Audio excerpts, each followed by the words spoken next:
everyone, my name is Dipanshu. Please listen carefully. Welcome to my YouTube channel Dipanshu with Learning Skills. चलिए मैं आज आपके आगे in front में एक ऐसे टॉपिक पर डिस्कस करूँगा जो काफ़ी इंटरेस्टिंग है और इम्पोर्टेंट भी है। मेरे फ्रेंड ने मैसेज किया कि आप एक लोकतंत्र पे वीडियो बनाइए।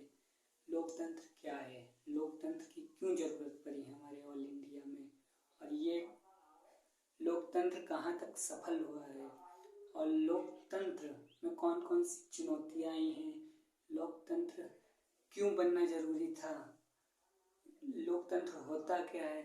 चलिए मैं इस सारी चीज़ों पे स्टेप बाय स्टेप डिस्कस करूँगा। Please be audible and listen carefully. Okay, चलिए मैं पहले बताऊँगा लोकतंत्र। लोकतंत्र, लोक का मतलब तो जानते ही हैं आप लोग। लोक मतलब जो लोगों द्वारा बनाया जाए, तंत्र मतलब होता है जो लोगों द्वारा है एक निर्वाचन आयोग की सीमा तय की जाए, वही लोकतंत्र होता है। जैसे हम जनता द्वारा एक सरकार बनाते हैं। फॉर एग्जाम्पल के लिए समझिए, मैंने चीफ मिनिस्टर को समझ लिया, या चीफ मिनिस्टर जैसे मैंने फॉर एग्जाम्पल जैसे पीएम नरेंद्र मोदी जी ये देश के प्रधानमंत्री हैं। ओके, तो इतना समझें आप लोग। तो इनको किसने बनाया? जनता के ही द्वारा बनाया गया और जनता के ही लिए बने, यही लोकतंत्र है। अब इनमें कठिनाइयाँ कौन कौन सी आती हैं वो बताएंगे। इसमें कठिनाइयाँ यह होती है, आपकी आयु 35 वर्ष होनी चाहिए, मैक्सिमम 35 ईयर्स होना चाहिए, और इसमें राजनीतिक का नॉलेज होना चाहिए। राजनीति knowledge is most important. Okay, और मैं और बताऊंगा, इसमें एक्सपीरियंस होना चाहिए। एक्सपीरियंस किसके प्रति? जनता के प्रति।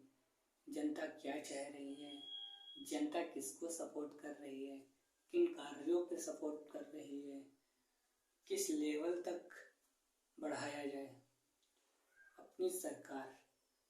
तो लोकतंत्र किसी एक व्यक्ति का अधिकार नहीं होता। पूरे ऑल इंडिया में जितने भी 18 वर्ष से लेकर 100 वर्ष तक व्यक्ति का पूरा अधिकार होता है। निर्वाचन आयोग में जितनी भी कठिनाई आती हैं तो सरकार प्रशासन लगाती है, वोट डालने में किसी को प्रॉब्लम ना हो, किसी को कोई असुविधा ना हो, किसी को कोई प्रॉब्लम ना हो, चाहे वो महिलाएं हों, लोग वोट क्यों नहीं डाल रहे हैं, इनके पीछे रीजन पता करना, ये सारी चीज़ें एक लोकतंत्र के ही अंतर्गत आती हैं। लोकतंत्र का विकास कैसे होगा? जब एक अच्छी सरकार बनेगी और एक अच्छा डेवलपमेंट होगा तो लोग 5 वर्ष के लिए उसे निर्धारित कर देगी, चाहे वो बीजेपी की सरकार हो, चाहे वो कांग्रेस की सरकार हो। मेरा कहने का मतलब ये है, हर 5 वर्ष में सभी को अपॉर्चुनिटी मिलनी चाहिए कि सरकार चेंज हो। फिर जब सरकार चेंज होगी तो काम अच्छे होंगे। जब काम अच्छे होंगे तो एक बार जो लोगों के द्वारा तंत्र चुने गए थे तो लोग नोटिस कर पाएंगे, हाँ ये तो सरकार अच्छी नहीं है। तो अदर्स पीपल उस टाइम नॉट इंटरेस्ट रखेंगे, नहीं इंटरेस्ट रखेंगे सरकार में। बिकॉज रीज़न ये रहता है क्योंकि सरकार ने अच्छे कार्य किया 5 वर्ष तक तो वोट देंगे, नहीं किया तो नहीं देंगे। सरकार जब बनती है पहला तो अपना फ़ायदा देखती है, फिर जनता हित में फ़ायदा देखती है, जनता में डेवलपमेंट करना चाहती है, शिक्षा में डेवलपमेंट करना चाहती है। लेकिन हमारे इंडिया में इतना शिक्षा पर डेवलपमेंट नहीं हो पाता।